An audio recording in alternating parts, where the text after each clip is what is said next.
Hi good morning. तर स्वागत आहे तुमचं नवीन व्हिडिओमध्ये. तर मस्त सकाळी सकाळी फ्रेश झाली आहे आणि आज आहे पारायणाचा शेवटचा दिवस, म्हणजेच आज समाप्ती असणारी पारायणाची आणि शेवटचा अध्याय चालू आहे 18वा अध्याय. तर आज होऊन जाईल पारायण आणि उद्या कालाची समाप्ती असणार. आज पारायण संपणार, उद्या सप्ताह पण संपणार. झाले 8 दिवस कसे गेले कळाले पण नाही. तर चला आता निघायचं. तर आताच पारायण वगैरे सुटलं आहे आणि नाश्ता झाला आणि आज शेवटचा दिवस होता त्यामुळे एकच अध्याय होता. तर आज पारायण पण लवकर सुटलं आणि परत संध्याकाळी ग्रंथाची पूजा वगैरे करून आणि शेवटच्या 5 ओव्या घेऊन असं काहीतरी संध्याकाळी करायचं. त्यासाठी 5 ओव्या ठेवल्या आहेत. गाडी घेऊन बसले आणि तिकडं साबुदाणा भिजवते. आज एकादशी असल्यामुळं खिचडीची पंगत आहे संध्याकाळी. तर ज्यांचा स्वयंपाक आहे त्या आत्यान त्यांना मदतीला बोलवायला आल्या होते की आम्हाला साबुदाणा भिजू लागा म्हणे. तर आत्यान त्या गेल्या त्यांना हेल्प करायला. तोपर्यंत मी इकडं आले. तर चला आता घरी जायचं आहे. हे बघा इकडं संध्याकाळच्या फराळाची तयारी चालू आहे. आज एका पोराला चक्क सॉरी बोलण्यासाठी आत्यांनी खाली बोलवलेलं आहे. कारण मोठ्या दादांना आणि एका छोट्या व्यक्तीला हे काहीतरी बोलले होते त्यामुळे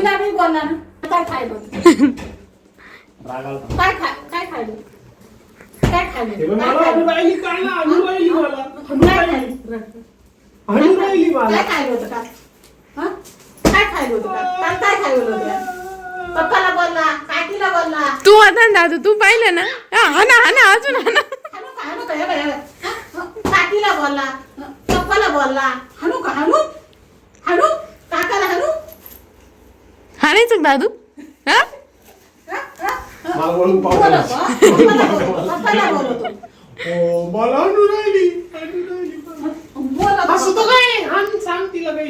हो चांगलं आहे ना. मी काल पाहिलं ना तेव्हा किचनला कसं वाटलं असं.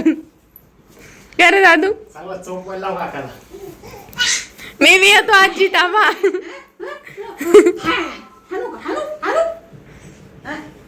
कुठं चाला तोंड कुठं चाला तोंड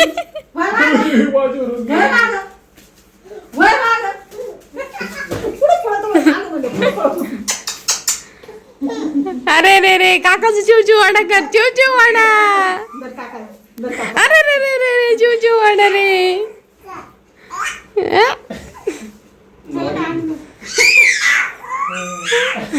आणा ना.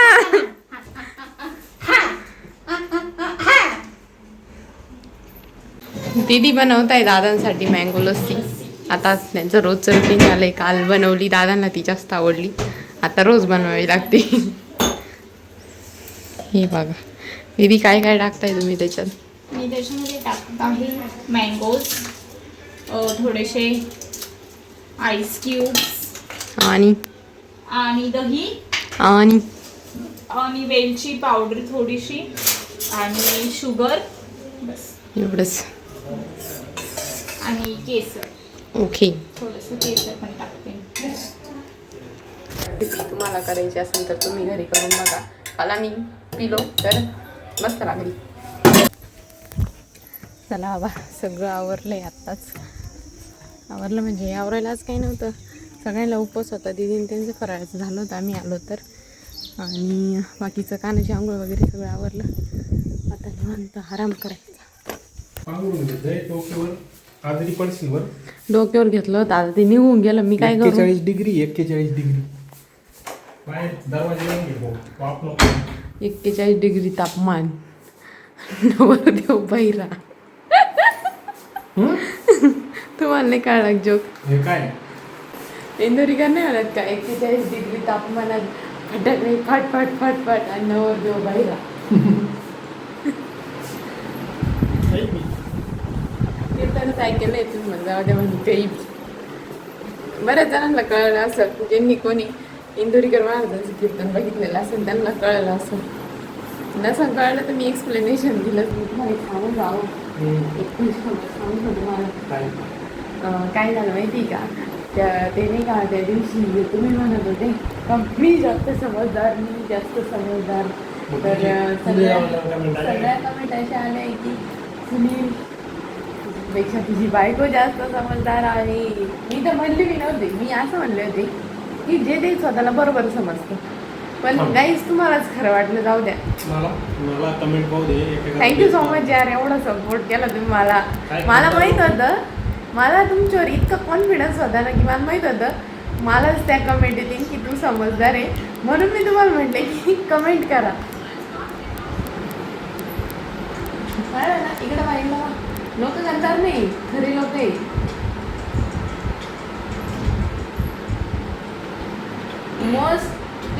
मोस्ट कमेंट ह्याच असेल की मी समजदार आहे. क्वेश्चन आन्सर चा ब्लॉग बनव आणि ऐकतच नाही काही. बनवेल एकदा तरी बनवेल क्वेश्चन आन्सरचा ब्लॉग. तुम्हाला काय वाटतं क्वेश्चन ते कमेंटमध्ये सांगा, बनवेल मी ब्लॉग. दोघं पण समजूदार आहे. सुनील दादा जास्त. ते एकच असं खरं आहे दादा. नाही इतकी चिटिंग चालू आहे काय. दोघं पण समजूदार आहे. श्रुती जास्त समजूदार आहे. दोघं पण समजूदार आहे. हे ना सुनीलच्या नावाने कशी काय हाक मारू शकते तू?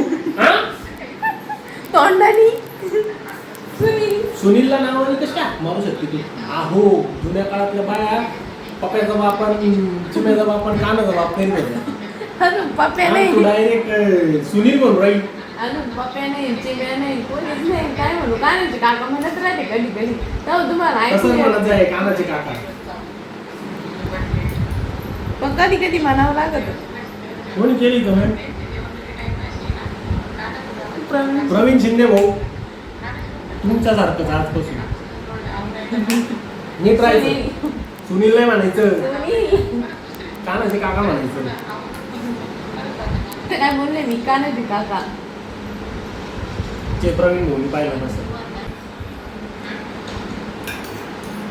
पण यांनी काय केलं माहिती, चिटिंग केली सगळ्यात जास्त त्या कमेंट. मला यांनी मुद्दाम त्या कमेंट वाचल्या नाही, आणि जी दिसते तिथं कमेंट आहे ना की दोघे पण त्याच कमेंट वाचल्या.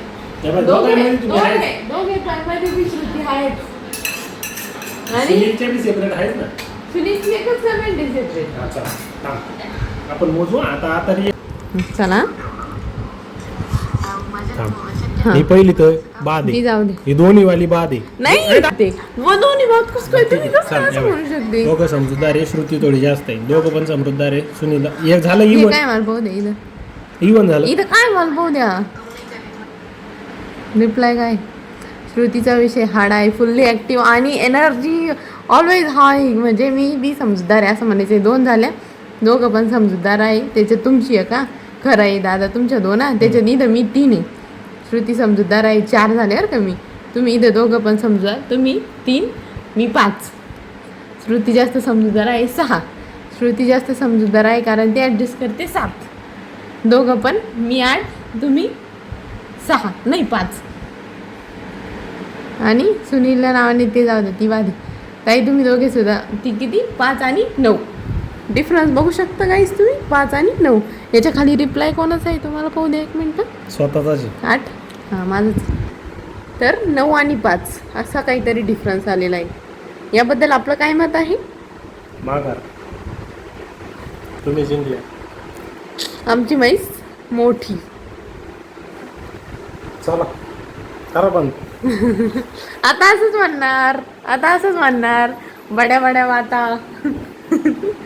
मला माझ्या ऑडियन्सवर फुल कॉन्फिडन्स आहे. मला माहित होतं की मला बरोबर कमेंट येणार समजूतदारच्या. त्याच्यामुळे मी म्हटले ती की समजूतदार कोण आहे ते कमेंट करून नक्की सांगा. नाही ना, आता कशी गरीब बसली. इकडं पाय एकदा, इकडं चेहरा दाखव तुमचा. तर काहीच मी एवढं आवरलं आहे कारण मी चालले गावात दिंडीसाठी पण, आणि आज ज्ञानेश्वरी पारायणाची समाप्ती आहे. तर समाप्तीला पण जायचं आहे. तर मागच्या वर्षी तर नव्हते गेले कारण मी पारायणाला नव्हते बसले, त्यामुळं मग मागच्या वर्षी नव्हते गेले. ह्या वर्षी जाते. तर चला. आणि आज आहे आमची 2nd एंगेजमेंट ॲनिव्हर्सरी, आणि या दिवशी 2 वर्षापूर्वी आमची हळद होती. कॉंग्रॅच्युलेशन काही पण का हो. सॉरी. Happy engagement anniversary. पोटात रिंग घातली. बी अशी घाबरत घाबरत घातली होती तुम्ही तेव्हा, हम्म. अशी हसत नव्हते.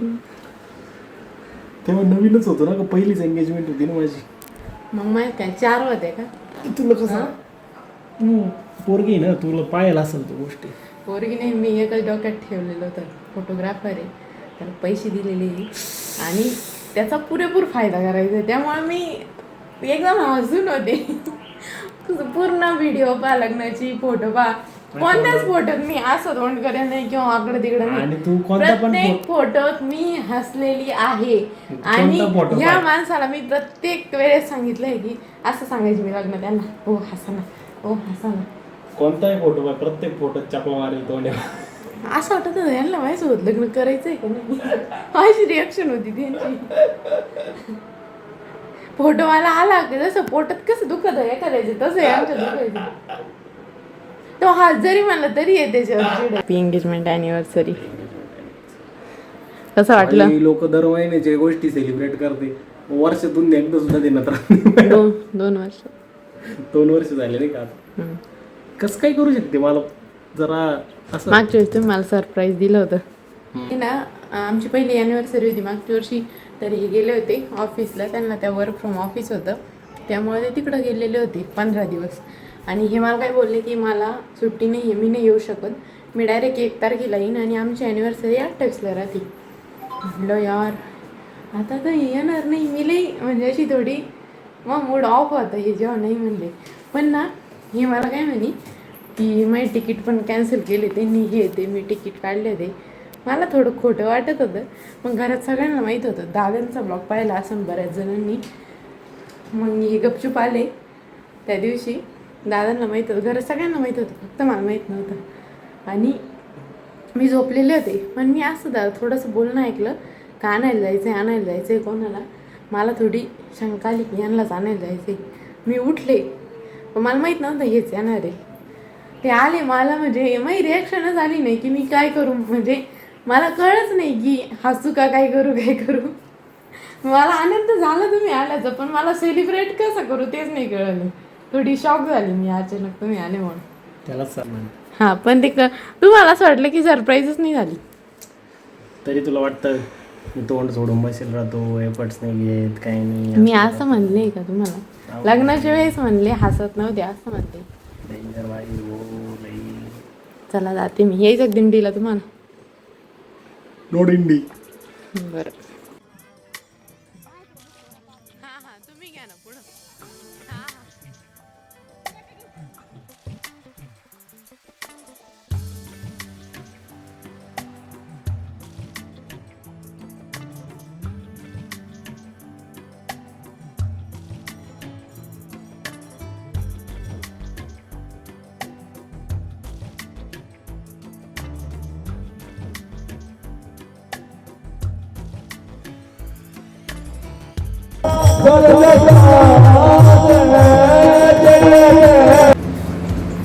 एनर्जी लेवल पाहत आमची. खालून वरती आला काय असं जसं जेलमधून बाहेर सुटल्यासारखं पळवतो तसा.